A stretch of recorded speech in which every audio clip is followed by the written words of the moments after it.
Hi everyone, good morning, good evening.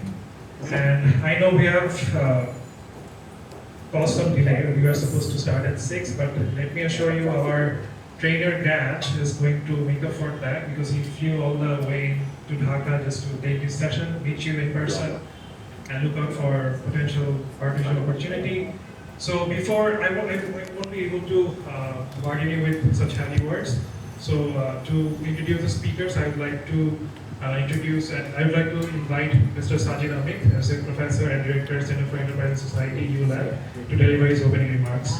Sajid, over to you. Thank you, Mushfiq. Let me first say what a great pleasure it is to be here with all of you. আপনারা সবাই আজকে জাম ঠেলে Sunday মধ্যে একটা দিন এসেছেন. Big thank you to all of you.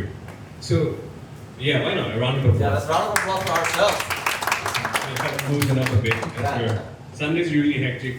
আপনারা যখন হেঁটে ঢুকছিলেন, I was just noticing the stress in some of you in your faces, and I was hoping, and Gaj, being who he is, I think he'll put this at ease.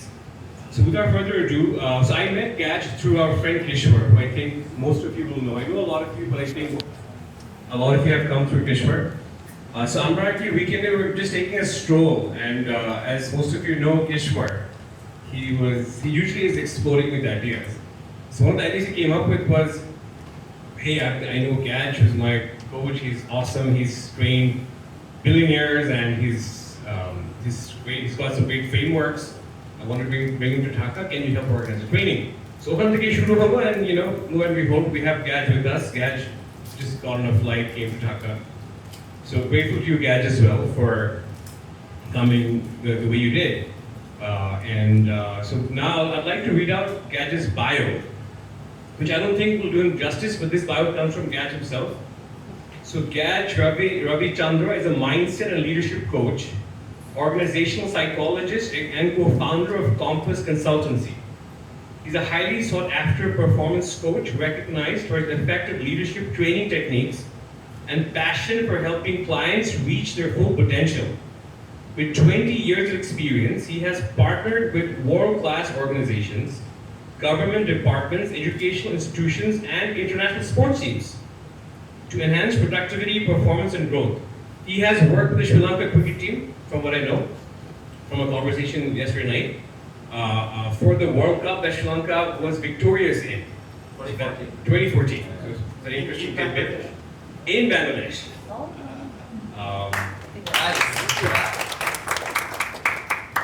As a registered psychologist, Gaj applies evidence-based solutions, guiding individuals, sports teams, and institutions using innovative techniques that elevate performance. Renowned for his expertise in peak performance and mental toughness, he has led programs in executive coaching, talent management, employee engagement, and mentoring. His extensive global experience spans Australia, the Middle East, Europe, and Asia, covering sectors like telecom, finance, healthcare, and technology. But it's quite humble of you, Gaj. He doesn't necessarily carry all the massive organizations and respected individuals he's coached. But without further ado, I'd like to invite you, Gaj, to come and take the stage and start the session. Thank you.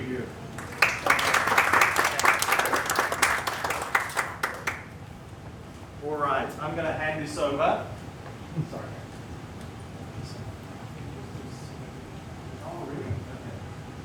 Okay, I've been told I have to use this to get the audio, so apologies in advance. But it is so good to be here. You guys feeling okay? Yes. Sunday night? All right. I do want to thank Kishwar. His energy is infectious, and it's been wonderful to be here, so thank you. Well, thank you for buying that ticket. That's okay, at least I can do.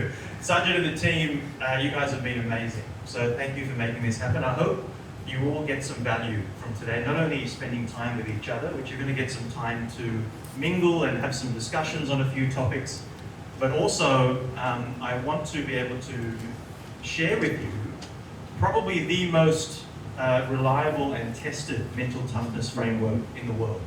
Right? It is not our framework.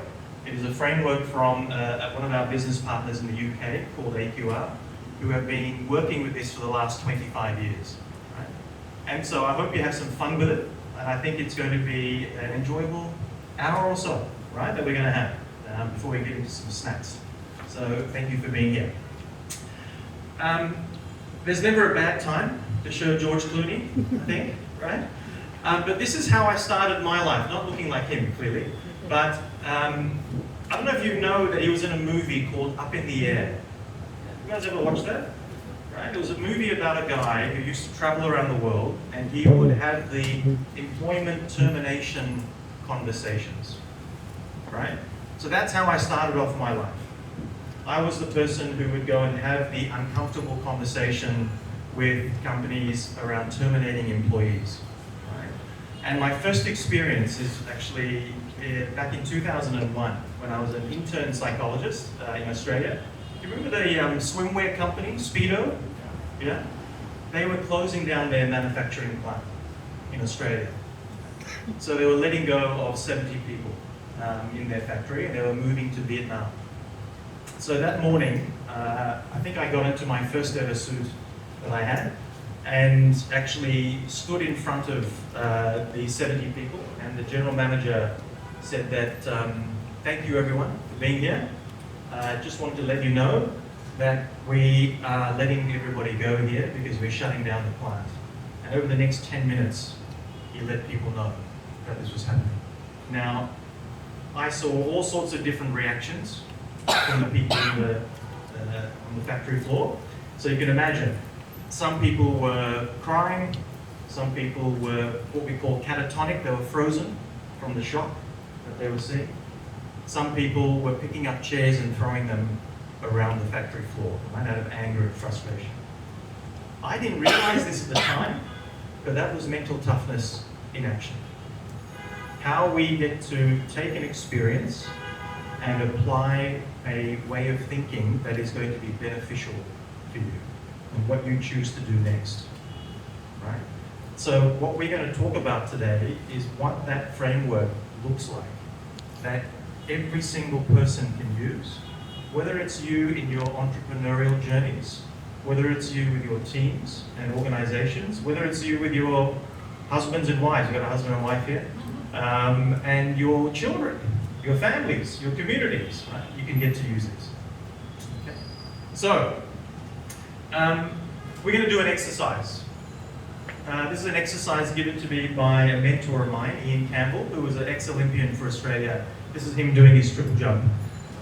He went on to work for Nike for 20 years, including the NBA. So he was the guy that took the NBA into Asia, right, which was quite cool. So he showed me this technique that the US Dream Team, you know, the men's basketball team, actually used when they were getting ready just before they stepped on the court. So you are now going to do this with each other. So are you ready? All right. Asif, you had an advantage here. You did this in Sri Lanka 2 weeks ago, right? So you're going to be, no one pair up with him. No, just kidding. All right, so I'd like you to find somebody in this room. We're going to stand up, we're going to pair off, and I'll explain to you how this game works. All right, so find somebody you want to beat in a competition. I'll explain how this works. Okay. Has everyone got someone? You have to pair up, look at each other. Stare each other down. This is a psychological game. All right. So this is a competitive game. It's a game about numbers. Oh no. Don't worry. If you don't like numbers, it's going to be okay. So the game is played like this. You put both sets of hands behind your back as you're facing each other. Your task is to think about a set of numbers from 0 to 10, right? And you basically have to come up with your numbers as quickly as you can. So when I count down 3, 2, 1, go, you come up with your numbers, right? That could be 8, so you could do 4 and 4, 5 and 3, whatever that combination is, right? The aim of the game is to count the total number of digits on both sets of hands, and the person who says that number correctly, right, first wins that round. And we're going to do this 3 times. I'm going to borrow Kishwa. Actually, I'll borrow Asif. Asif, you know how to do this. Come up here, man. I'm going to show you how this works, right? Because sometimes it gets a bit confusing. So, we're going to think of numbers, right? And I'm going to count down. 3, 2, 1, go. That's 9. You always before. You see what happened? So that was a bit tricky. I did 4 like this. Right? Now, that's a bit unfair. So, but you so because we are competitive people, we are ambitious people, sometimes we might cheat. Right? So I'm going to tell you how we might sometimes cheat. This is what happens in competitive environments. Sometimes you come up really slowly like this, so people can't see exactly the digits you're carrying, right? So we're going to do it short and sharp, right? Come up with the digits quickly. Let's do a practice round first. Face your opponent. Are you ready? Yes. I'm going to count down. 3, 2, 1. Count the total number of digits. Everyone's getting fidgety. 3, 2, 1. Then we're going to go. Okay, ready? 3, 2, 1, go. 4, 8, 9, 8, 12, 4, 8.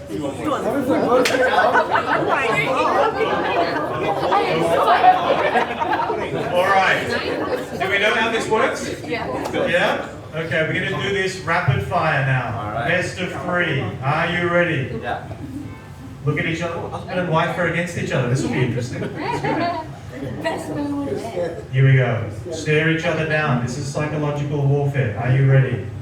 3, 2, 1, go.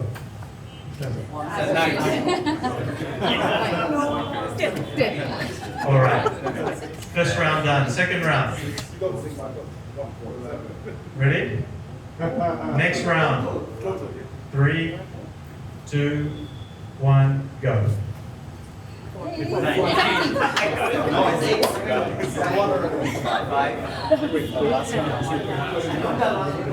And final round. Are you ready?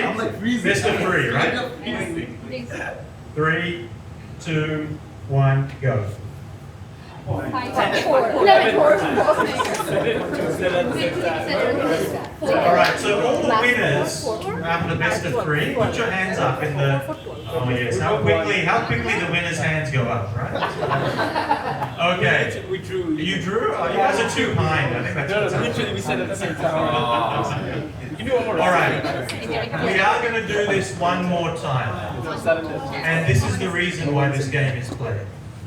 The reason this game is played is what you choose to do next is what determines your success and your happiness. So it doesn't matter if you have actually won or lost the best of 3. We're going to do this one more time, and winner takes everything. Are you ready? So if you lost, doesn't matter. If you win this next one round, you've won. But if you've won the last 3 rounds and you lose this next one, doesn't matter if you won, because you just lost everything. Are you ready? Look at your opponent.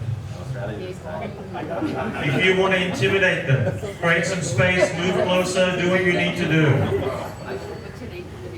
Ready? Everything is on the line. 3, 2, 1, go.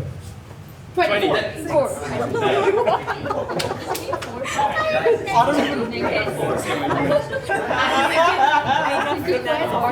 right, sit down, sit down. This is actually a fun exercise to do in the afternoons when the blood levels are going to the stomach after lunch. Get the energy out. So, what we're going to talk about is this concept of what we choose to do next. Mental toughness is not about trying to get out of hard situations. It's about what you do when you are met with hard situations, right? And the mindset that you decide to take on as a result of that. Does that make sense? Yeah. So we'll get into it. Okay. I want to show you this just before we get into the framework. This is a model around complexity and difficulty. Yes, I have missed an I there, by the way. So a couple of people who are keen on spelling.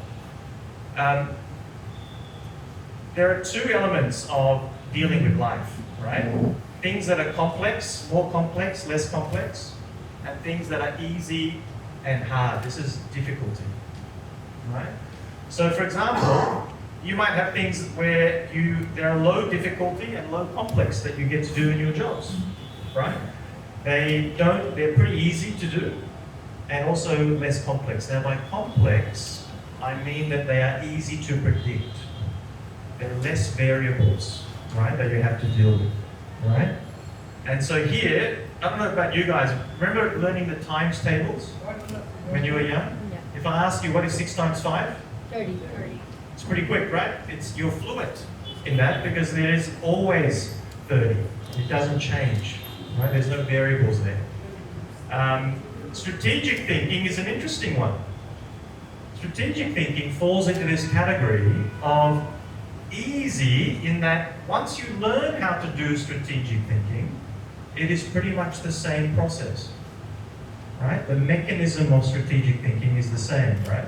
What makes it complex or challenging are the variables that you have to keep dealing with. That is why it is in that top left-hand box, right? But the actual mechanism, you can go to ULAB and learn how to do strategic thinking, right? But then the application of that is what makes it difficult, is more complex, right? That's the challenge there.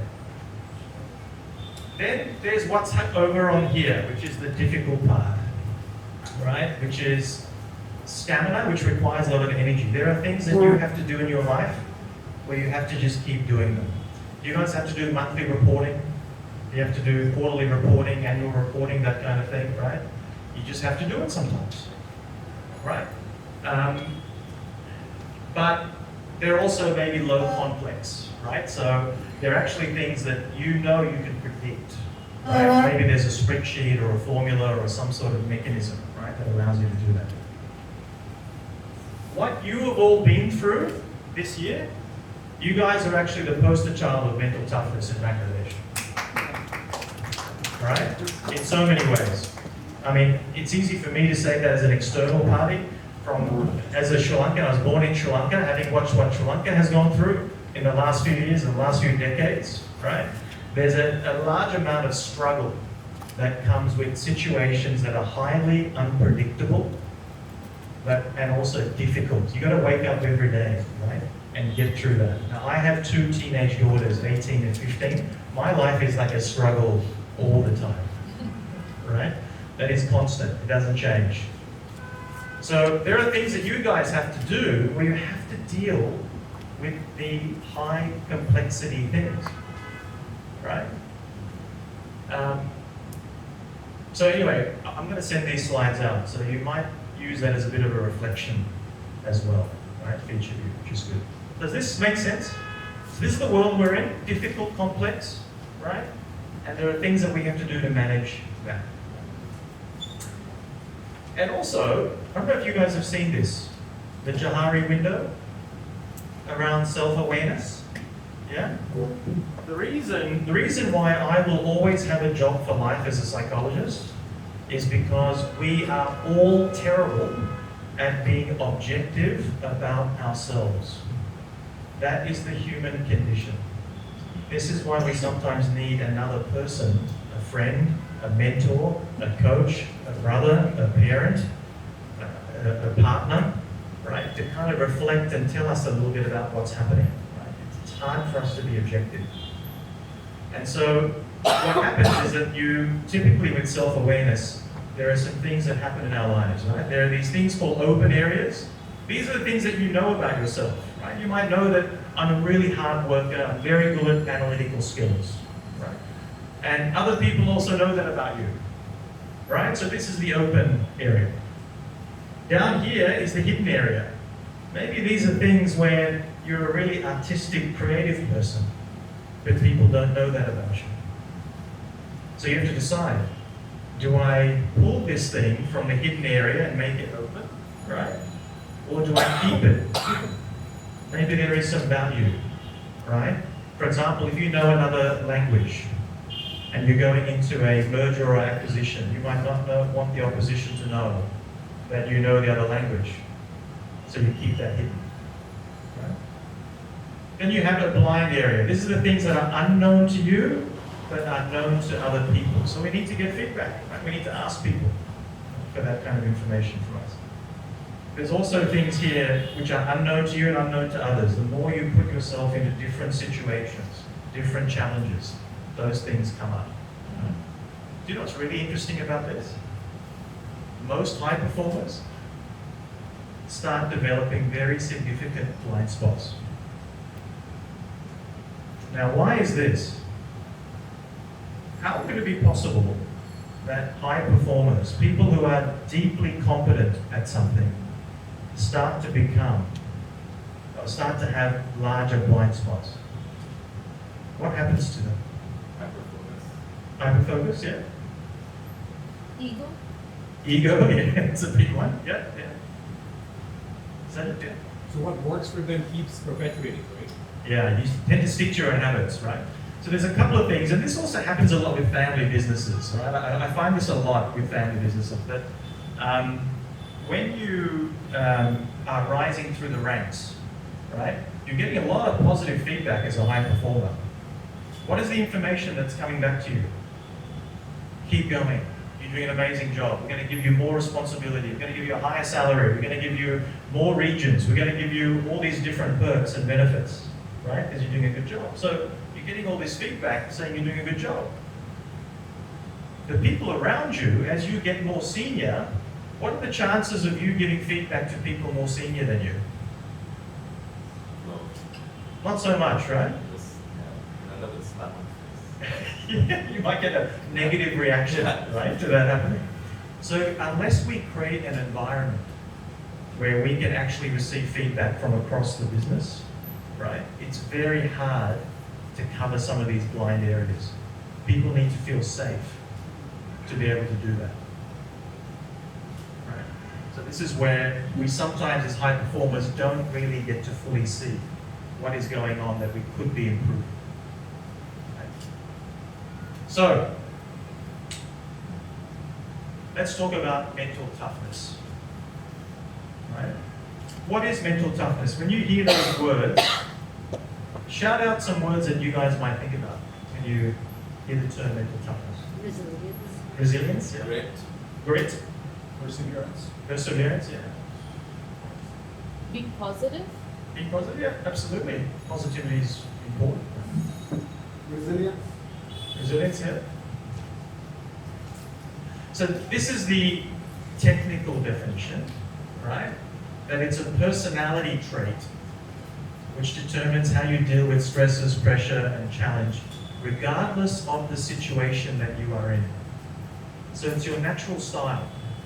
Doesn't mean that it's fixed. It can change and adapt and improve over time, right? When I started studying psychology 25 years ago, we used to think IQ was fixed. IQ is not fixed. It can change over time, right? So in the same way, how we describe our mental toughness, our ability to overcome these pressures and challenges can also be improved, right, over time. My sort of definition is a little bit different. It's also about this willingness and self-drive to keep going, but also knowing when to slow down. You have heard so much people talking about burnout, right? And that is coming up a lot because we don't know where the boundary is, right? The safe and healthy boundary of us pushing ourselves, right? So the fatigue, lack of sleep, the palpitations, the tremors, the disinterest that we generate from things is due to that sense of fatigue or burnout that we're experiencing in something. What do you see? It's not a trick question. Fruits, yeah? Let's dig a bit deeper. What else do you see? On the layers. Vitamins. Vitamins, yeah. Diversity. Diversity, yeah? Surface and layers. Yeah, absolutely. Health, yeah.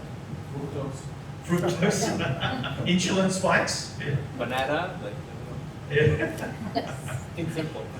So one of the best definitions, we did some work with a football team, the Tottenham Hotspurs. It's a European, many people follow football, but one of the things that the guys used to talk about there is being comfortable in their own skin, right?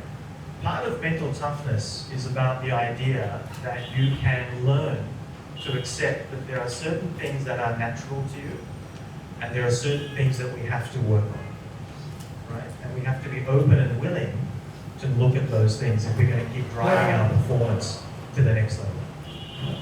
So, this is the framework that I would like to share with you today. They're called the 4 C's. Right? There are also the 4 C's of diamonds. Right? That's where I got to learn the 4 C's. Right? Anyone know what the 4 C's of diamonds are? Clarity. Carrot. Carrot. Color. Color. You know there's a 5th one, right? That all the boys know, all the men? Cost. That is the 5th C. All right, so that was a joke, ladies. Just wanted to make sure. These are your new 4 friends, the 4 C's. The reason why this is important, right? And the reason why I got so passionate about this is that I read the book that these guys wrote. It's called Developing Mental Toughness. They've also written it for children as well, Developing Mental Toughness in Children. So you can do that for your kids, you can do that for yourself. The research found that if you want to have a certain level of performance, whether it's for you, your teams, your family, right? These 4 elements, confidence, commitment, challenge, and control, which we're going to play around with today, account for 27% of your success and fulfillment in your life. Now, just to put that into context, your IQ, which is typically linked to your academic ability, accounts for 7%. So these factors are around 4 times as effective, right? This is why this is so powerful. So as I take you through this, I'm going to take you through each of these. You'll do a bit of a mini self-assessment. You're not going to have to share your results with anybody, it's for you. Just in terms of how you look at yourself against these factors, right? Which account for 27% of your chance of being fulfilled and happy in your life. Sir, what's the rest of it? Oh, there's so many factors, man. Yeah. The other, 73% is significant. So they have listed that in the research as well. There's all sorts of things, commitments, low expectations. There's a whole bunch of things that come up there.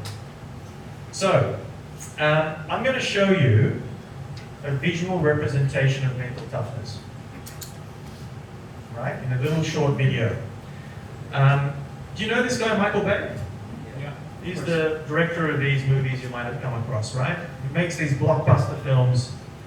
The next clip is actually him at Vegas when the curved TV, remember the curved TV that Samsung came out with, right?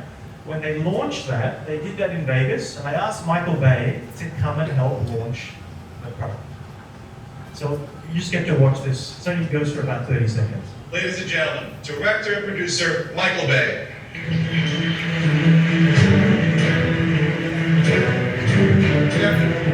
Good afternoon, Michael. How is everyone today? My job as a director is I get to dream for a living. Michael, you're known for such unbelievable action. Well, what inspires you? How do you come up with these unbelievable ideas? I create visual worlds that are so beyond everyone's normal life experiences. And Hollywood is a place that creates a viewer escape. And what I try to do is, as a director, I try to... the type is all off, sorry, but I'll just wing this. Tell us what you think. Yeah, we'll wing it right now. I try to take people on an emotional ride, and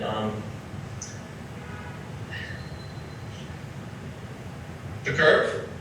How do you think it's going to impact how viewers experience your movies? excuse me, I'm sorry. Okay. Ladies and gentlemen, let's thank Michael Bay for joining us.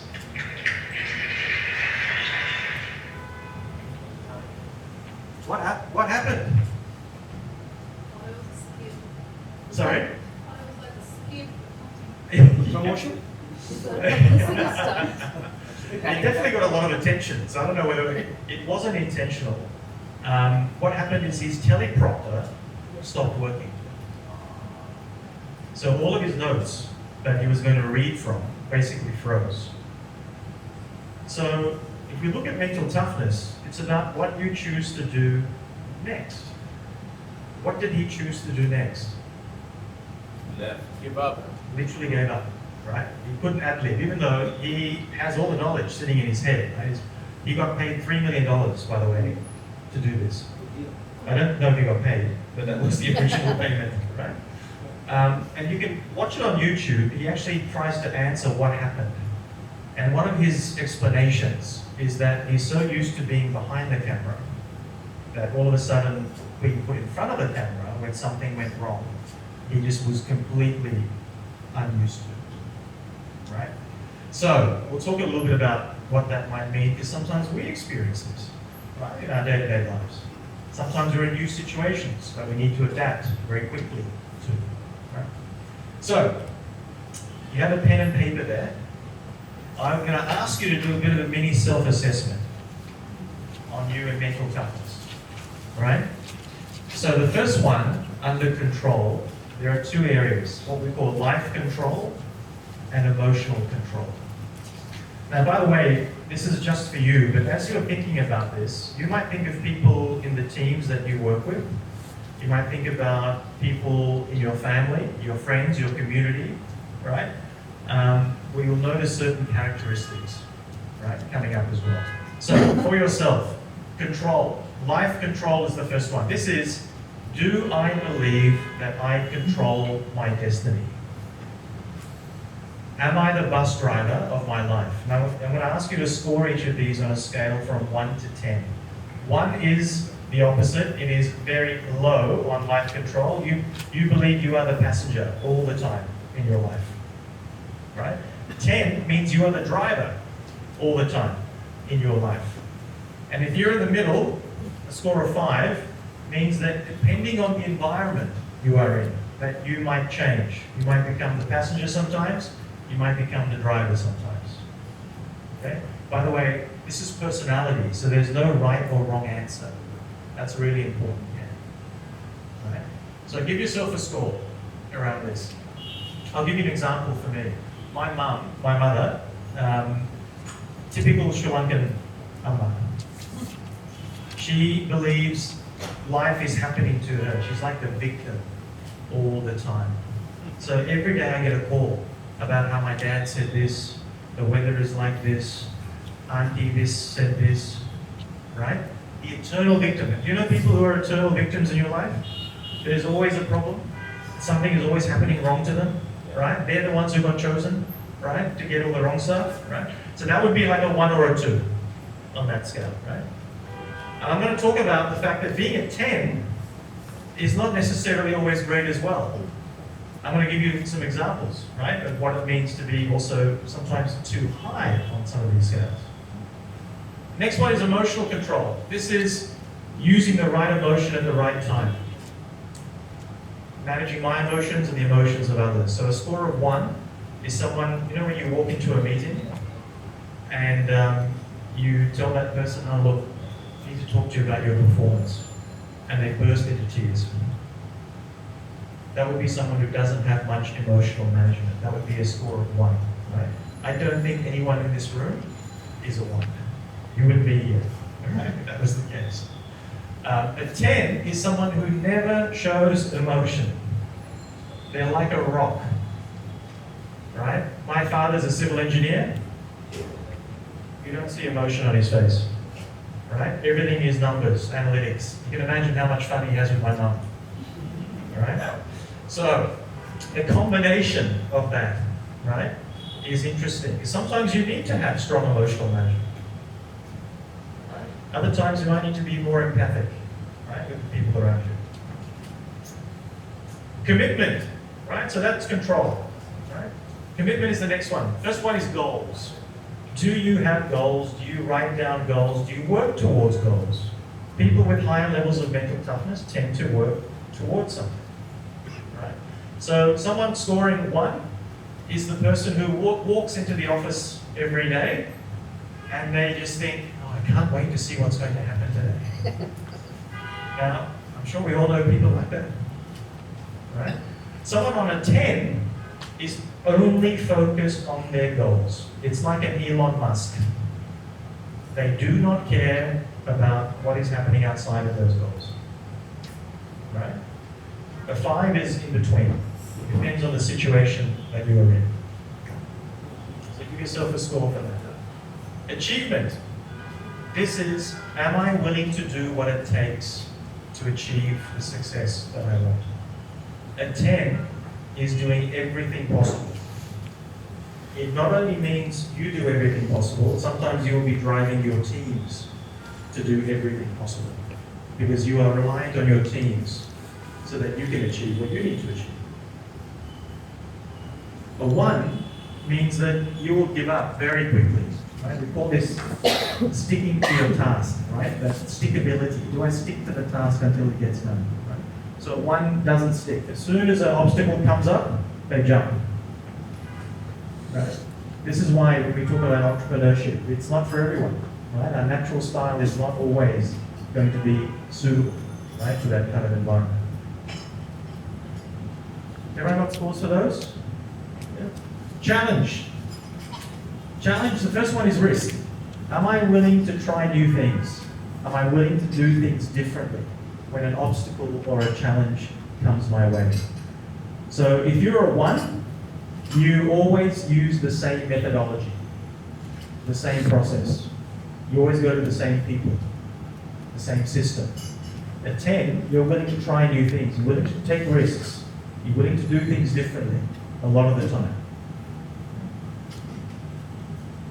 Next one is learning. Do I learn from the past? So someone who's a 10 on learning is someone who's constantly learning from the past, adapting, changing. Right? Someone who is a 1 or 2 tends not to think about the past. They keep making the same mistakes, right? And expecting a different result. You can see some smiles around the rooms. I'm assuming people know some people like that as well. Confidence. For me, this is super important. Right? This is about confidence in your abilities. Do I believe I have the knowledge, skills, and abilities to do my job? And if I don't have that, can I find it? Am I resourceful enough to get to what I need to get to? So that would be a 10. So you can imagine if someone has, you can see already, if someone has a huge self-belief, what is the flip side? What could be the problem with someone who's a 10 on self-belief? Ego, yeah. Delusion. Delusional, yeah, absolutely. You find some elements of that, right? Interpersonal, this is, am I willing to speak my mind? Right, so if I'm sitting in a group environment like this, if someone says something that I don't agree with, am I willing to stand up for what I believe in? So you would score a higher score there. If you're more quiet and you prefer a one-to-one interaction, right, then that may be a 2 or a 3, right? Again, no right or wrong answer, it's just what your natural style is, right, and what that means. Okay? So, part of going through this process is understanding the scores that I have in front of me. Are they going to give me what I want? Are there some scores there that might need to shift a little bit, that I might need to work on, right? That's going to drive certain behaviors. Maybe I need to take some more risks. I don't think I'm taking enough risks, right, in what I do. Maybe I feel like my life is, I don't dictate or control my life, right? So, Yeah. should we be, in order to answer that question, should we be scoring high on all of these, or would it depend on the field you're in or what your goals are? Yeah. You could technically score low and still be able to achieve what you want in life. That depends on your goals, right? Yeah, absolutely. So the score is more of an indication, and it's a natural style, right? It's not about ability. So sometimes we find people that are fighting against their natural personality. The problem with that is that life becomes very challenging. It's like every day you're waking up and you're not living in alignment with your natural personality, right? You're almost fighting that war within yourself, right? So imagine if you were someone who needed to take risks. Your job, but you don't like taking risks. What is that going to feel like every day? Right? So you can see sometimes the nature of the job that you're in also needs to ideally align, right, to kind of your natural style, or you need to develop certain things to help you along your journey. The other thing is this.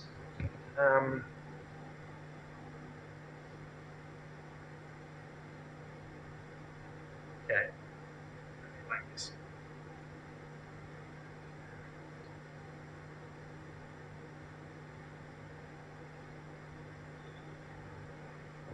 My handwriting is terrible, so I'm going to explain this to you. There are things in your control in your life, and there are lots of things out of your control. When those things are not in your control, there are things that maybe you can influence, but they're not in your control. And then there's an entire section, which is what I call why bother, right? Which is, it's not in your control, and it's not under your influence. But the human condition is that 70% of the time we spend here. So a Stanford piece of research looked into this, and what they found is that because we end up spending a lot of time focusing on things that are not in our control and not in our influence, we end up creating a massive amount of anxiety and fear. That's the natural thing that comes up. So the question that sometimes helps, right, in those moments, is it in my control? Yes or no? If it's in my control, go and do it. If I can influence it, great. If I can't, we need to move on. Because it is going to consume your mind in a way that is unproductive. Does that make sense? It's almost like a quick internal check that you can do. Is it in my control? Is it in my influence? Otherwise, I need to move on from that. Yeah? This against all inventions we have ever made? This goes against? All inventions we have ever made. Something that I don't control. Yes. Something I cannot influence, but I look for something Yes. new. Yes. I try for something new. If those people gave up, Yeah. we wouldn't be learning so much. Well, I actually would argue that, for example, Elon Musk, he's a great example of this. He actually believes they're in his control and influence. Right? So he's created things, and also anyone else has a belief that they can control and influence something. The people who don't try, I agree, they're probably in that category. Yeah? So, but if you believe that you can make a positive impact, that you can do something, you need to ask yourself, what can I control about that situation? Can I keep trying? A bit like Edison, Thomas Edison, right? Keep trying. Even if I keep making mistakes, it's okay. It's in my control. I can keep going. I can control whether I give up, or I can control if I keep trying. That's in his control, right? So I would say the ones who have invented things, they've actually taken this and focused on these two things here. That's what they've done very well, right? Yes, there are things in the future you cannot predict, right? So that's also interesting. So thank you. All right. Now, I'm going to send this to you. I don't want to put too much slides, because I'm conscious of time as well. But when you're looking at people, you might notice that when people are mentally tough, they're going to demonstrate certain behaviors. So people who have high life control, they're much more optimistic, right? They're good at planning. They tend to focus on planning and organizing things, right? They believe they can make a difference. They have a strong sense of purpose.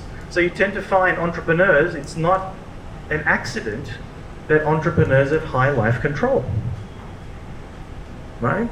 It's very rare to find an entrepreneur who has low life control, right? Now I meet people like this at business schools, right, who have got very low life control.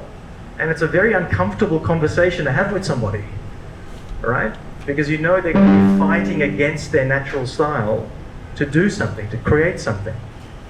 All of you in this room, I would be very surprised if anyone had life control less than 5 or 6 here. Right? So I'm going to give you this slide here, and what it does is it actually explains what mentally sensitive, this is the people who might score more 1, 2s and 3s, what they might demonstrate, right?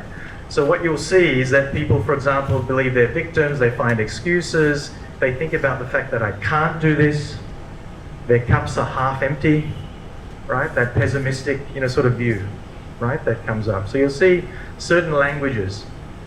When it comes to commitment, you might see this fear of failure, right? Now there's a bit of a trick here. What do you think is the #1 driver for a top salesperson? Not hitting the targets. Not hitting their targets, yep. Thick skin. A thick skin?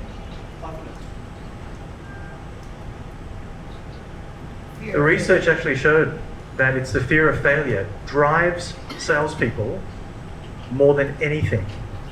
So if you find people who have a huge fear of failure, they want to disprove where they have come from, they want to run away from failure towards success, hold on to those people. They're like liquid gold. And I'm sure you've all experienced people like that, right? I'm one of those people.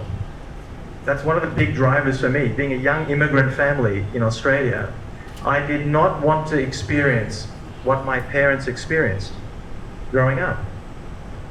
So I knew education was a path, and coming from a Sri Lankan family, same as a Bangladeshi family, education is a path, right? We were told how important that is for us. But then that's not enough, right? Education is not enough. It accounts for about 6%, right? So we know that it's these other factors. And one of my earlier bosses once told me, instead of running away from failure, run towards success. It's much more fun, right? And that's just a change in your mindset, right? About where am I heading to? Am I running away from the past and my problems? Or am I running towards a better future, right? So that can be an interesting switch. So I'm going to let you guys have a bit of a look at this. I have a question. Yeah, sure. You said basically you said that one of the leading drivers for people trying to close deal sales is fear of failure, right? So for entrepreneurs, business owners, wouldn't fear of failure actually increase their commitment to their job? Because if they fail, there's big consequences. Yeah, absolutely. So you tend to find entrepreneurs as well, right? It's not an accident that a lot of highly successful people are wanting to create a better life for themselves. That is such a powerful motivator. And it is not a motivator that you can copy and replicate. You know how we have all these leadership books and entrepreneurial books and everything? How do you teach somebody to live the life of someone who has had to experience something completely different in 3 dimensions, and you read a book in 2 dimensions and think you can replicate that life? Right? It's a very different experience. As we all know, our life cannot be replicated by somebody else. Right? So, I want to share some case studies of actually where we implemented this. The first one was with Sri Lankan cricket. So, in October of 2013, I got a call from the coach at the time, who was a British guy called Paul Fabrace. Paul was a contact of mine. They were having massive confidence issues with the Sri Lankan cricket team at the time. This is the time when players like Sangakkara, Jayawardena, these guys were the senior guys in the team. The problem is they didn't believe in themselves. They didn't think they could win the T20 World Cup being held in Bangladesh in 2014, right? So we ended up spending about 6 months with them. Some virtual time, some face-to-face time after training, working with a number of the junior players as they were coming through the ranks, right? Some mentorship from the senior guys, but mostly from the older guys. And there were a couple of major things. One was confidence, the other was life control. So you know what cricket is like in the subcontinent, right? In Sri Lanka, the Minister of Sport makes decisions about the Sri Lankan cricket team lineup. So one day he wakes up and decides that his nephew is going to be a part of the team. You can imagine then that someone else has to be kicked off that team. How does that impact your sense of being in control when I just scored a century last weekend and now you're asking me to step off this team? What else do I need to do, right, to be on the international cricket team, right? So we had to work on their mindset around focusing on what was in their control, what was in their influence. Sometimes it was about what relationships are you building within the Sri Lankan cricket club, right? Just thinking your performance is enough, as we all know, is not enough. It's the brand, it's the communication, it's everything else, right, that goes with that. That's in your influence, right? But anything outside of that, we cannot be thinking about, right? Fortunately, they went on to win, right, which was great. For us, it was great because this is the only slide that I use when I'm pitching our work to Indian businesses, family businesses. I swear, every time I show this, we've already won the deal. Tell us what you did there, then that's fine. All right? That's what happens. Another one in Dubai. We were asked by a bank to come in, and what had happened was that the CFO had jumped across the table and punched the COO in the face in a board meeting. All right? This is a Qatari-owned bank subsidiary in Dubai. So we got a call. Clearly there's something wrong, right, with this team. And so we had to end up working on how these senior leaders are managing challenges and obstacles, how they manage their emotions, right? So we ended up putting them through the assessment. There's an assessment on mental toughness. And we ended up looking at their overall scores and trying to dial down some of these numbers, right? So these guys had tens written down on so many of these things. It was insane, right? So we needed to really manage that expectation. But you also need to know your boundaries. This is one of the key things about mental toughness, right? Do you know who this lady is? Tennis fans will know. I know she is. Forgot her name.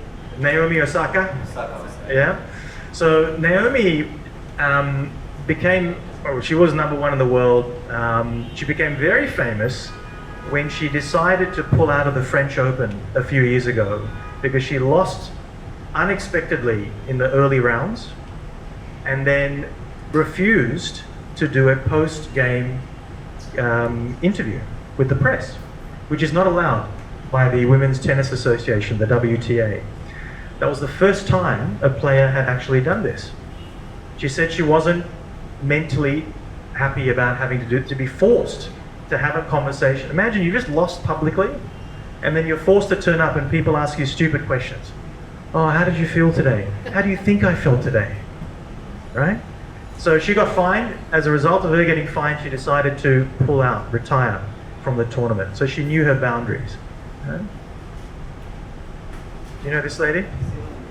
Simone Biles. So she famously pulled out of the Tokyo Olympics, right? Midway through the Olympics, again, something so strange, but she had this condition called the twisties. Have you heard of the twisties? Not the chips, right? The twisties is when you are doing your turns in the air and you lose your bearings of where you are. You don't know where the floor is. So you can imagine how dangerous that is for a gymnast, right? Particularly the kind of work that she was doing. So she decided to pull out midway through the Olympic Games. She came back in for the last week and helped the US win gold in one of the tournaments, right? Which was amazing, right? Again, she knew her boundaries, when to pull back, right, from this. Michael Jordan, when he retired in the 1990s, right, the first time, everyone thought it was because he was tired of the game. But if you look at the interviews now more recently, does anyone know what happened around that time that he retired? His dad died. He went through depression. So he didn't say it was depression because at the time, in the 90s, no one talked about depression publicly. Particularly people like Michael Jordan, right? But he actually went through depression, and as a result of that, he decided to pull away. He came back, he went and played baseball horrendously for a year, and then came back and went back into the NBA, right?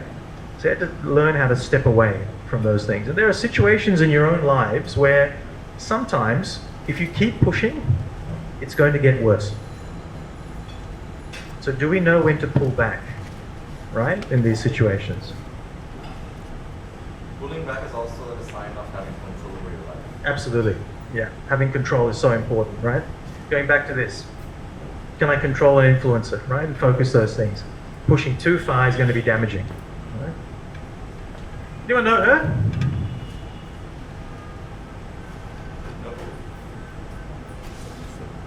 This is She was the founder of Tinder. yes, she was, and then Bumble. Kimberly Wolf Herd, right? So she was actually part of Bumble. Bumble was a brainchild of hers, of Whitney's. She actually became the youngest ever self-made entrepreneur to list on the New York Stock Exchange at age 31. Right? She was part of Tinder. The culture at Tinder was horrendous. There was all sorts of harassment, bullying, all sorts of things happening. She decided to leave, and there's a great interview. I don't know if you guys watch the podcast or listen to the podcast Diary of a CEO with Steve Bartlett. Yeah.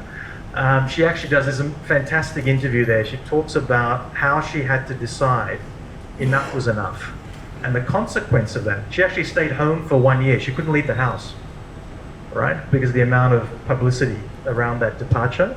She went on to then reconstitute her personality and create Bumble.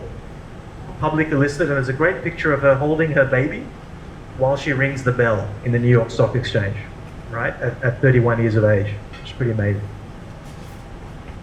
So, when we think about ourselves, there are lots of things that contribute to how we view ourselves, right? Our beliefs, our fears, our profession, our community, our friends, our networks, our strength, everything, right? And what we tell ourselves, the story that we tell ourselves, is actually the most important. Now, I want to show you a diagram that runs every single human being in our on the planet. All right? Have you seen the algorithm that runs every human being? Okay. So, I'm going to show you this formula. This is the algorithm that basically determines how we behave, right? And when you see this, the trick is that you will never ever unsee this, right? And you will go home today and you will start to look at things slightly differently. Okay? So everyone in this room operates on this. You can't change this, by the way. So I'm telling you something that is fixed in every single human being. The only thing you can change are elements, but the cycle, the formula, is unchangeable. Right?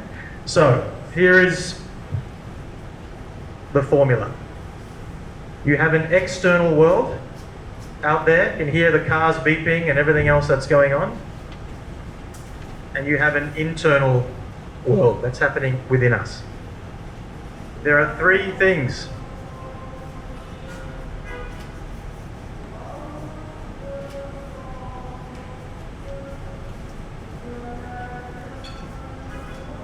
There are three things. Can everyone see this, by the way? Sorry. Okay. So external world, internal world. Within our internal world, there are thoughts, feelings, and actions. Only one of these can you control. Which one? Actions.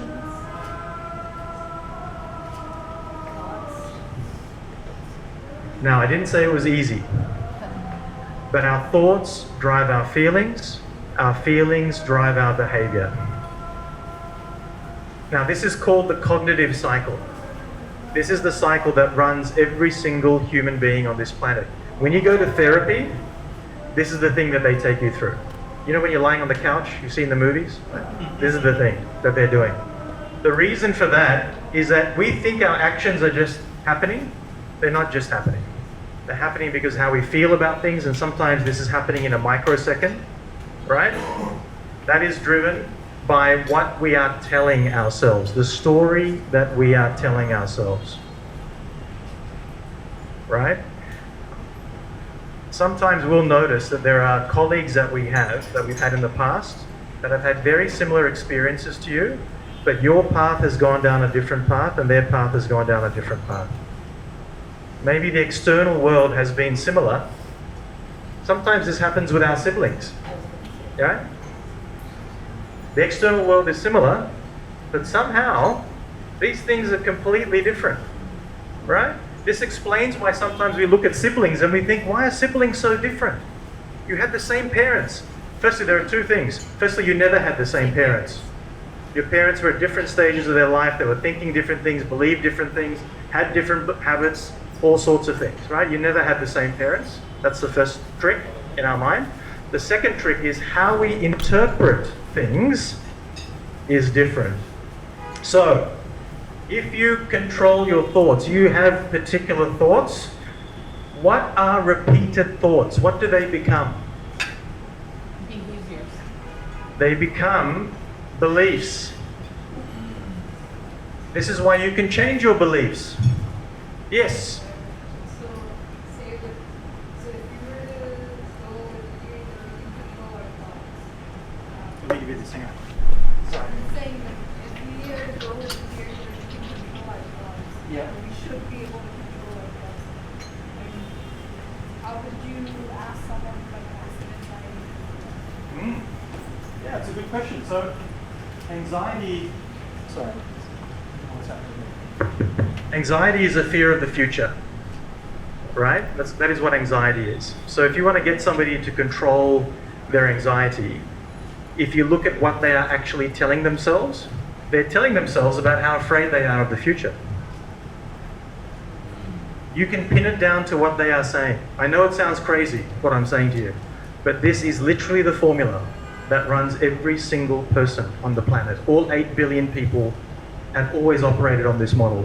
So if you are telling yourself, oh my God, I'm not good enough. I don't know if I can handle what the future is going to give me. I don't know whether I'm going to be able to find the right relationships and professionals and funding and so forth, right? What are you going to feel when you're saying those things to yourself? I have a question. Yeah, sure. What affects your thoughts? What affects your thoughts? Yeah, where do they come from? I mean, I would think it comes from your life experiences, but then that would be the external factor, and then maybe siblings share. Yeah. So what is that? Why does one guy's thought? What guys thought? Yeah.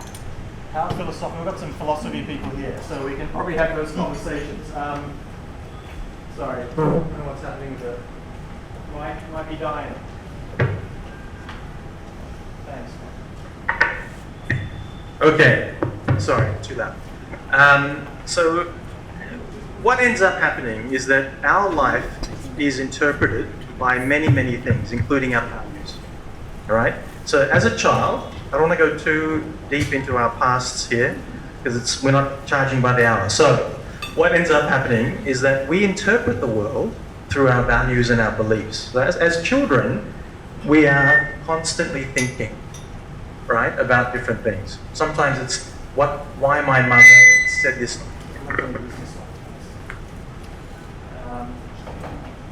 Sometimes it's about what did my parents say to me, right? And as a result of that, how does that impact what I believe? And if I keep repeating those things to myself, it starts with your parents, then your family, your teachers, your peers, your colleagues, all those things have a constant impact on you, right? Thanks. So as we go through that, we are constantly creating new beliefs. This is why people can change religion. This is why people can change from voting for the Democratic Party to the Republican Party, right? If they were fixed, right, we would never do that, right? But you can change your beliefs, but you have to think differently. Now, here's the issue. when you have beliefs, they become shortcuts to your habits. So if you believe that everyone should work hard, they should be there from 8 o'clock till 8 p.m. Only then are you a hard worker. All right? Imagine if that was your belief system or what you kept telling yourself, because that's what you were told when you were young. You have to put the hours in, right?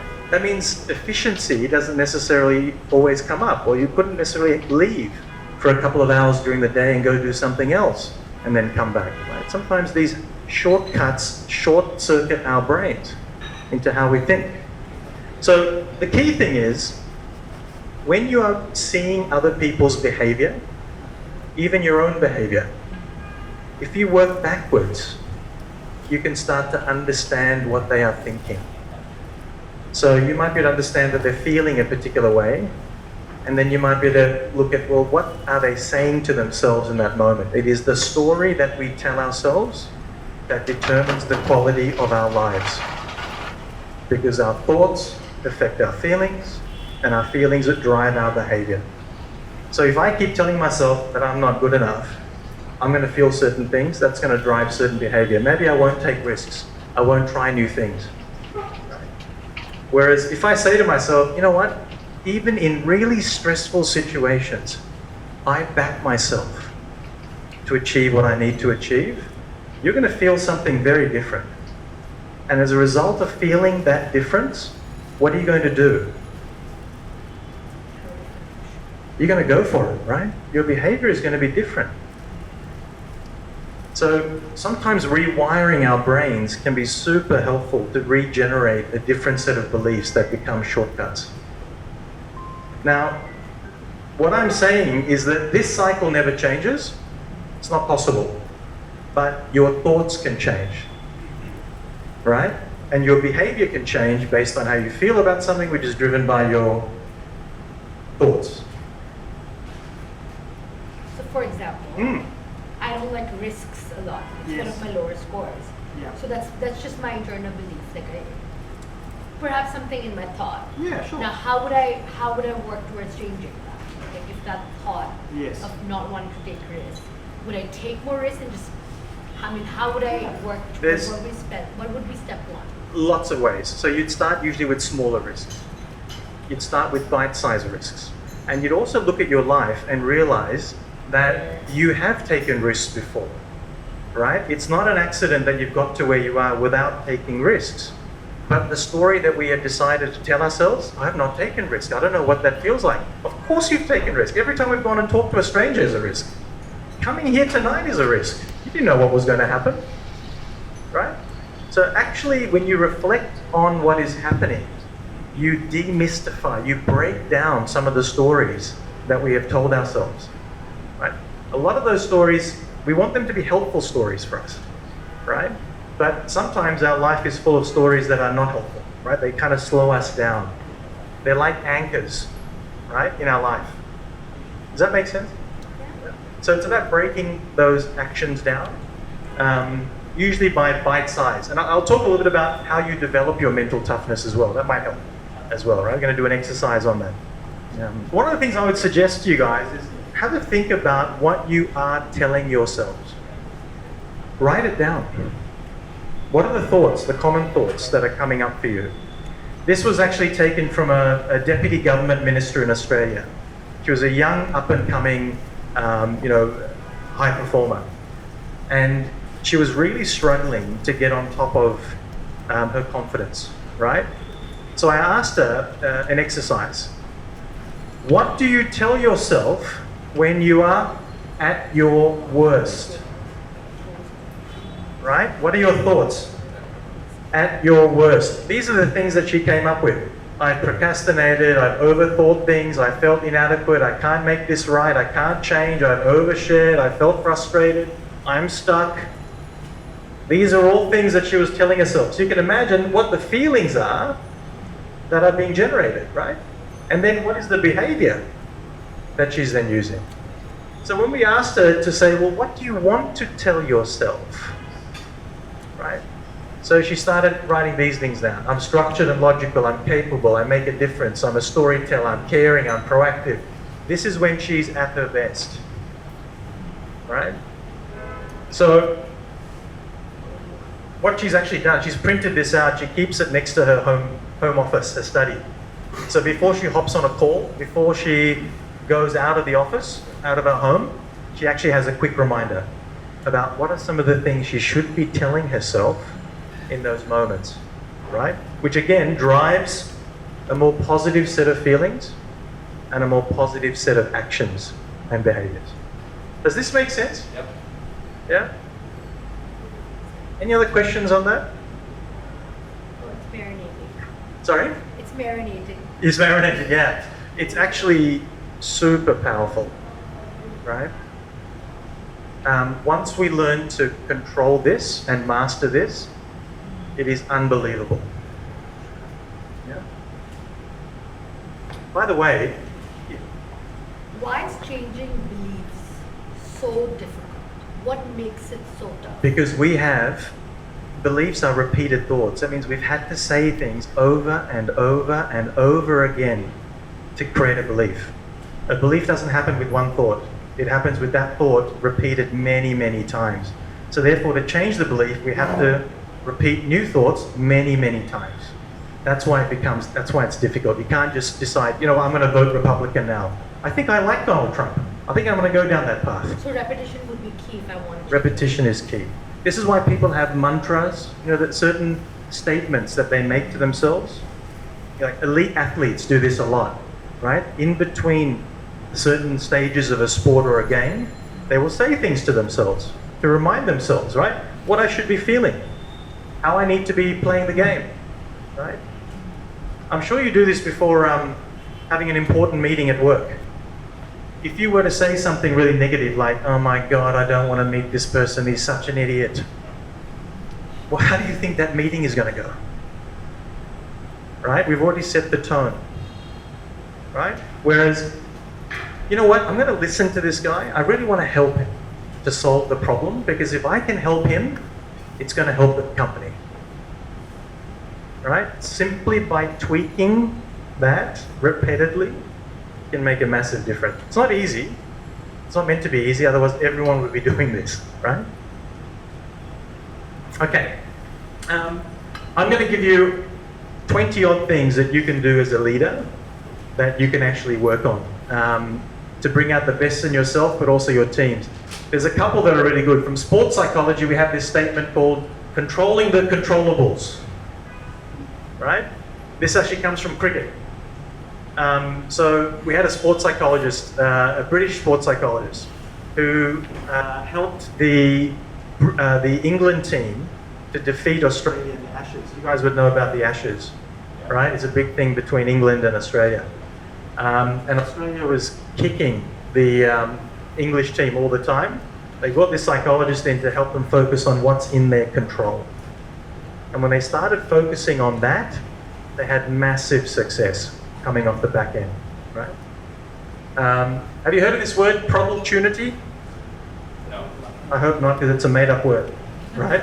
It's a Six Sigma term that basically means every problem has an opportunity, right?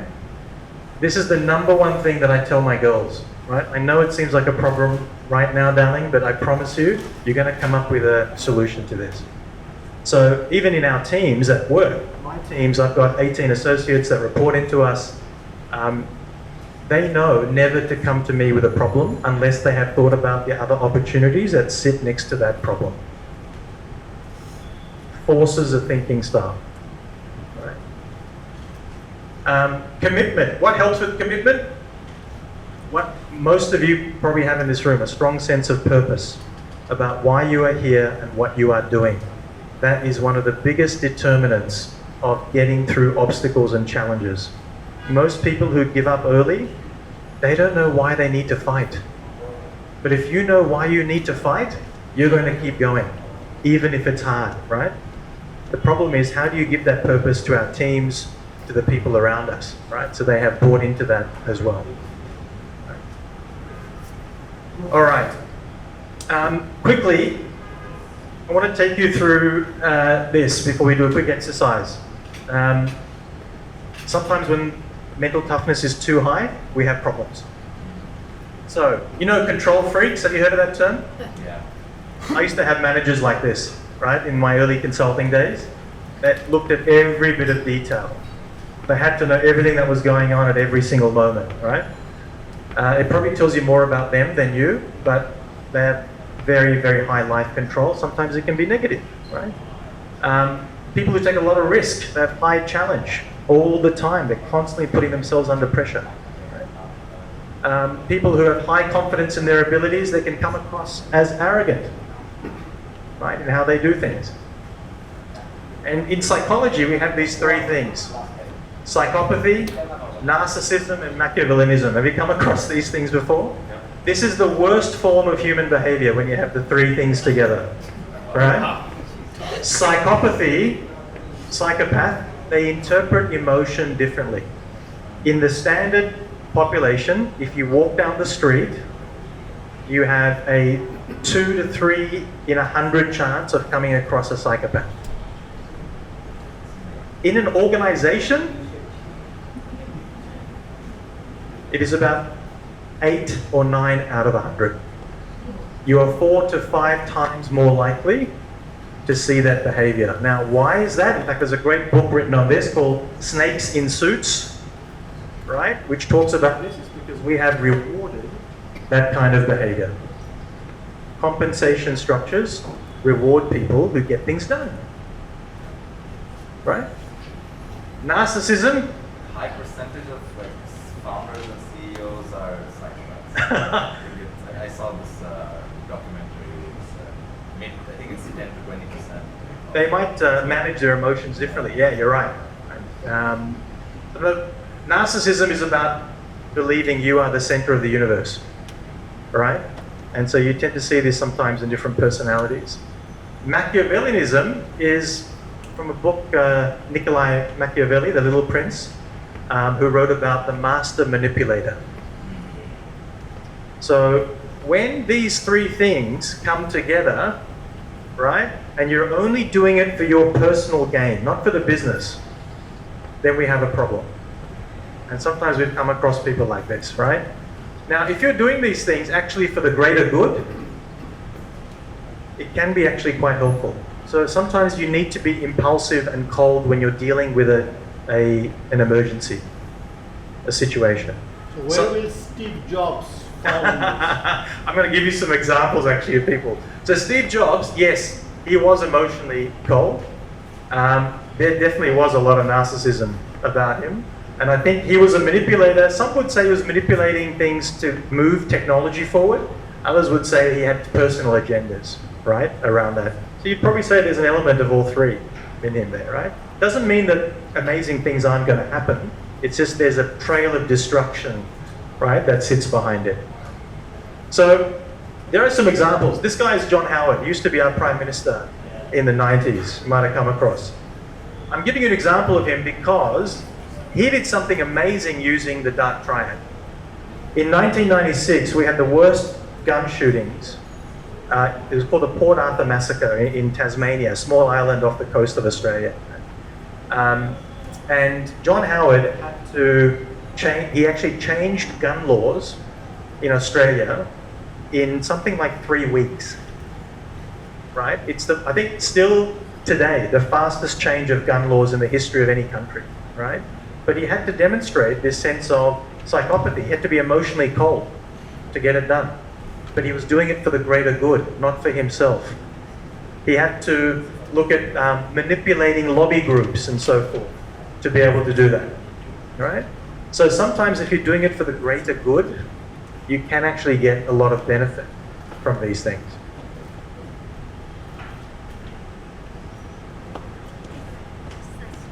It's a quote from Kanye West. Not necessarily a great example of some of the Dark Triad. He went on to win that election, right, that year? Now, there is something that I believe, so Trump has said something that I do believe in, right? Which is this comment. I think that is a fundamental truth. It needs to start with you. You do need to believe in yourself, right? Now, having people around you that also believe in you helps. but you also need to believe in yourself. So, lots of ways of improving your mental toughness. We're going to do a quick exercise. I'm going to give you a prize for whoever gets the highest on this. It's gold bars from Dubai. No, they're not gold. They're chocolate gold bars from Dubai. So there's lots of ways of developing your mental toughness, right? You can look at positive thinking, visualization, imagery, meditation, right? Anxiety control through things like anchoring. Have you heard of anchoring before? It's an amazing technique where you can anchor emotions simply by touching your fingers. You can anchor certain emotions. Actors do this very well. If you want to, this is why they can cry very quickly, right? They've trained themselves to think about something, it triggers an emotion, and it changes your reaction to something. Attentional control. This is the exercise we're going to do. It's about focus. So, I might just ask the guys to pass this out, if it's possible. Yeah. I'm going to give you an exercise. Don't turn over the page, because we're going to do this as a timed exercise. We're going to do 3 minutes of focus. I know you're going to hate me for this on a Sunday night, where you're going to focus on an activity.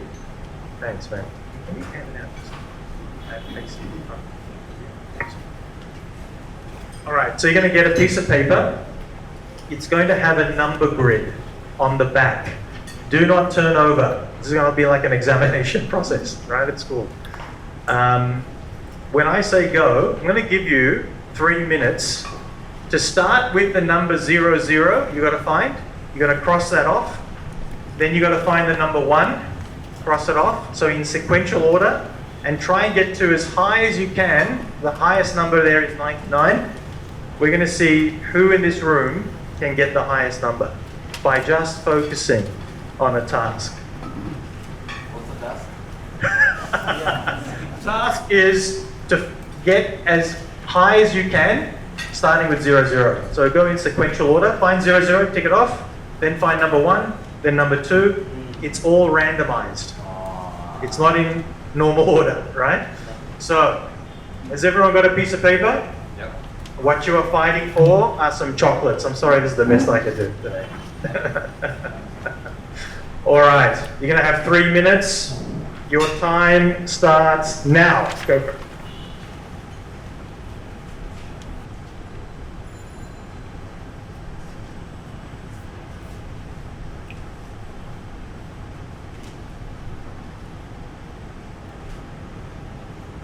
Okay, pens down. How are you guys enjoying this with a smile on your face this time? All right. What we're going to do, everyone raise their right arm up in the air. So I'd like you to drop your hand if you have not got more than the number that I tell you, okay? So keep your hand raised if your number is higher than the number. 10. Everyone who got more than 10, keep your hand up. Okay, good. 20. 30. 35. 2 people still? A few people? 40. I cheated. You cheated? How did you cheat? Well, I got to about 60 and then I started marking them all. You got to? About 60 and then I started marking them all. You got to 60. That's impressive, man. Yeah, well done. That's awesome.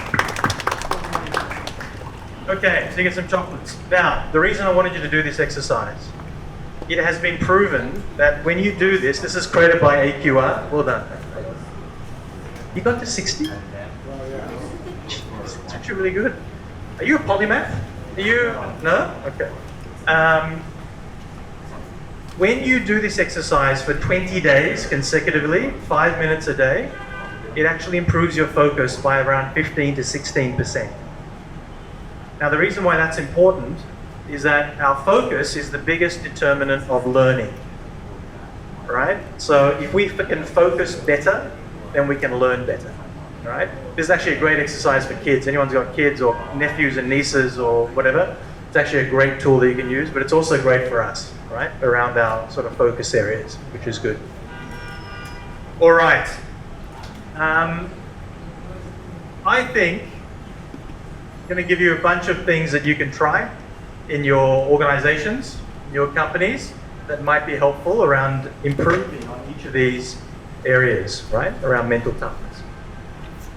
I'm going to do this one. We're going to end off on a video, and the video is really a bit of a video that really talks about this next point, that things happen to us, and what we choose to do next is really about the success of this mental toughness concept. Right? This goes for about 2 minutes, this video, and then might take some questions if you've got some after that. Oh, she trips and falls still. It looks like Fawn just clipped her heel. She went down just before the bell went. Someone actually stepped on her face. All right, it's unbelievable. So, mental toughness, what you choose to do next in those moments. Life's going to happen to us. And the idea that we can use these kind of frameworks, right, to actually prompt us to think, what is working for us here? What is perhaps not working for us? What do we need to work on and support other people, right, through that process? So, thank you. That's all I got today. But really appreciate it. I'm going to send you the slides. It'll come through ULAB, right? And one of the things I urge you guys to do is just have a look and see what areas, not only for yourselves, but the people around you, right, in your teams, even in your own families, you might notice certain things that could be helpful for them, right, as they continue to develop. Any questions? Yes. So,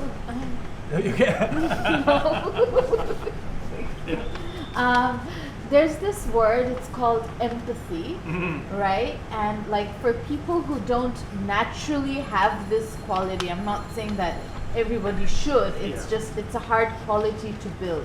Like imagine a psychopath, he has no empathy whatsoever, but sometimes, let's say if I'm somebody who's designing human-centered solutions, it's very important for me to exercise that quality. And if I have zero empathy, where do I start, or what do I do to start getting there? That is a deeply psychological question, right? Because I think the nature of every human being is emotional. So the fact that there are individuals who have actually decided to potentially cut that part off in our lives is because of things that have happened in their past, things that they have experienced. So to actually develop empathy, which is the ability to put yourself in somebody else's shoes and to feel their emotion, right, and their pain, their happiness and everything else, there is some block that is stopping them from achieving that or wanting to look at that, right? Now partly that is around this cycle, all right? So maybe they don't feel that emotions are that important, but that's come from somewhere, right? Someone has told them this or they've learned it. Sometimes they've learned it through trauma that they've had in their life. They've had to block emotions because emotions are pain. So as a child you might learn to do that, right? So one of the things to do is to start going back into this world to unblock. What are you saying to yourself, right, in those moments when you're not showing empathy through your behavior, right? What are you feeling in those moments? People might be feeling trapped. They might be feeling scared, right? There's lots of things that are happening there, and they're usually telling themselves something, right? So there's a little bit of work that needs to happen underneath, right, to unlock something that's happening there. We are emotional creatures. The fact that we don't want to show emotion is an indication that we might feel that we're in danger. Usually it's a very primal reaction, right, for that to happen. So it won't be necessarily one conversation that'll help. It'll have to be a little bit deeper than that. Yeah. Yes. What's mental flexibility? How does it compare with mental toughness? Mental flexibility, there's probably different elements of mental flexibility. Mental flexibility could be about your intelligence, right? It could be about your emotional capacity. It could be about different things, right? So I think mental flexibility is a bit of an umbrella. Mental toughness or resilience is one vertical that can sit within that, right? So you might have different verticals that sit under your total mental capacity that you have in your life. It's a bit like, have you come across the 4 intelligences where you need flexibility? this is something that I've been playing around with that might be interesting. It's IQ, EQ, SQ, and CQ.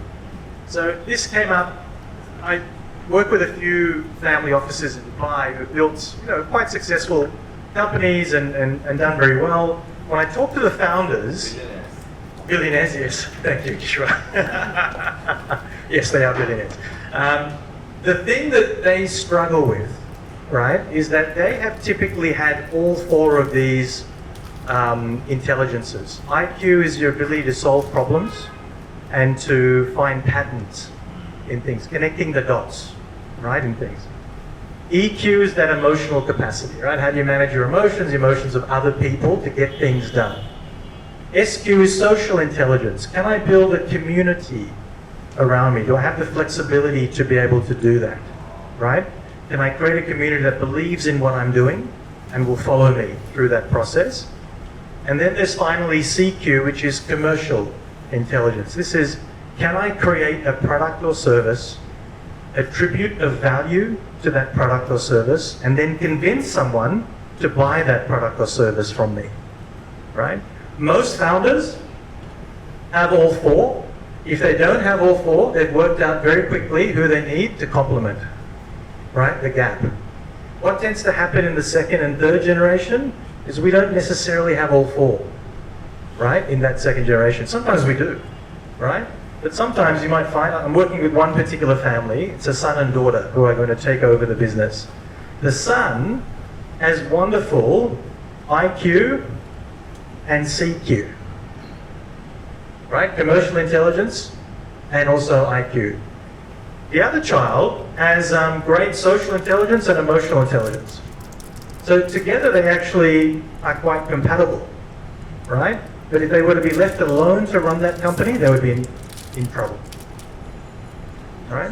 So I think the mental flexibility there is understanding what do we need to be flexible about first. I would say these four things are really critical for us. I think mental toughness falls a lot into each of those elements. There's kind of verticals that fall into those, right? And by the way, commercial intelligence is not financial knowledge. It has nothing to do with a balance sheet or a P&L.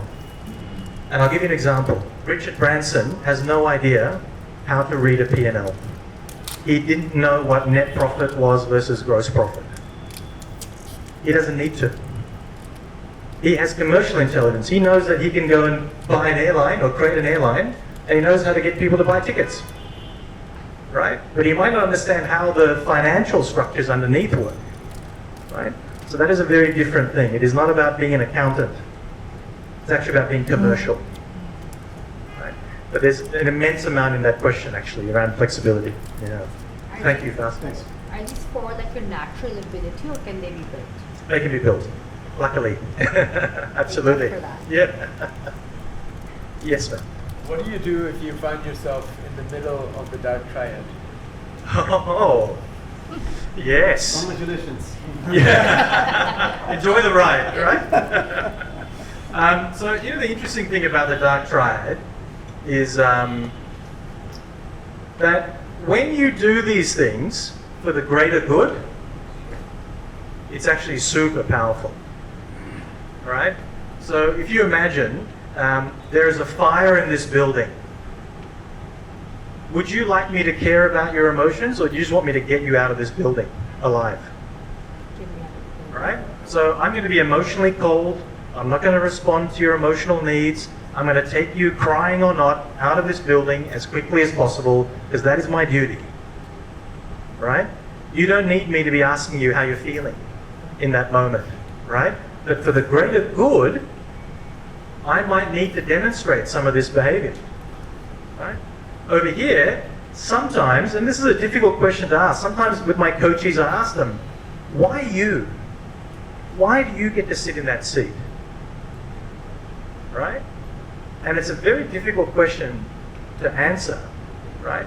Most people though have to tap into this sense of what makes me so special that I'm the one that needs to run this country, this company, this next 10 years? What is it about me that makes that special, right? And then finally the Machiavellianism part, the master manipulator. I don't know, we've all been manipulated and we've all manipulated. I have 2 daughters, we manipulate them. I choose what food they get to eat. I don't want to have them having McDonald's every day. I have to manipulate the food selection. My wife does an amazing job to do that all the time. I'm sure she's manipulating me every day too, right? So there's a constant thing around, are you doing it for the greater good? Now, if I'm manipulating for my own personal gain, right, selfishly, then absolutely we have a problem, right? So I would say that the dark triad is only dangerous when you are doing it for yourself. But if you are able to do this for the greater good, and I do this exercise where I ask people sometimes in their teams, why are you in this business? Why can't it be somebody else off the street, right, that is in your job? What is it about you that helps this company to be successful? This has something to do with what Donald Trump said, that if you don't believe in yourself, no one else will, right? Which goes back to 4 C's confidence. Absolutely. Kind of need to demonstrate that confidence to others for them to believe in you. Yep. And your beliefs are coming from what you're saying to yourself. So if you're not saying good things about yourself here, you are not going to develop good beliefs about yourself. Right? I don't know if that answers that question. It does, thank you. Okay. I feel better. Don't worry, you're doing it for the greater good, right? Which is good. Always. Yeah. Yes, sir. Yeah, so I had a question. Like, whenever people have choices, right, we always go to the thought, feeling, and action process. It's a life cycle, it's an ecosystem. So when there's a setback made through a choice you made, going through the cycle of thought, feeling, and then the action is a setback itself, how should we accumulate the narrative that we should tell our mind to get back to resilience, and what should be the next steps forward from there? How do we train our mind to, ideally, I mean, it varies from person to person, with the combination of the 4 IQ, EQ, SQ, and CQ that you spoke about, right? But what's the best practice we should have while guiding ourselves to be more resilient and, take next steps forward? It's a great question. So I think there's a number of things here that you can do around that. I think the first thing, anyone want chocolate? What are we going to do? One of the key things, and I think a really helpful practice around this is actually around journaling. Another prize? Journaling is a wonderful way of reflection. So when something goes wrong, right, or something goes well, how many of you actually keep a journal or write things down? Write things. You write things down, yeah? Actually reflecting on it actually is a wonderful way of deciding, did my behavior result in the actions or the outcomes that I wanted? And if the answer to that is no, then actually going through a process of analyzing that, right, can actually help you to understand, what was I thinking in that moment? Was I rushed and I felt like I had to make a decision, right? Did I feel like I trusted this person without the evidence that I needed to get things done, right? So I think that ability to to examine yourself, right? I wasn't a big believer in this until I started this about 5 years ago, right? And it's helped me to make some decisions about our business, right? In a hopefully a helpful way. But I think you have to have that self-assessment. And also, we talked about self-awareness, asking other people, right, for feedback. That is a great tool. It's a scary process. It's a scary process. You're actually quite vulnerable, right, through that process. But if you believe vulnerability is a strength, right, then you can help you. If you believe vulnerability is a weakness, guess what? You're not going to do it, right? But if you believe that being vulnerable with the right people, that's important, right? Not just, don't go and do it with your competitors who want to see you collapse, right? Be vulnerable with the people you can trust around you. That's going to guide a certain set of behavior that's going to be helpful for you. Does that help, Matt? But journaling, I think, is wonderful. We want to do an assessment, right, of kind of what's happening. questions? I'm going to be hanging around, so if anyone wants to ask anything, feel free to do that. But thank you so much, everyone, for coming. Yeah, hello. I'm doing closing remarks. 30 seconds. As each of you are leaders, have businesses, have family, have people reporting to you that you are responsible for and have to look out for, and in that process, we end up thinking about the growth of the business, growth of your department, growth of the people around you a lot. So in that process, we kind of don't have the time to practice self-awareness. We have blind sides developed. So this, I think, was a really great opportunity for myself to learn. And at the same time, thanks to everyone that is investing in your own growth. So thanks for coming up today.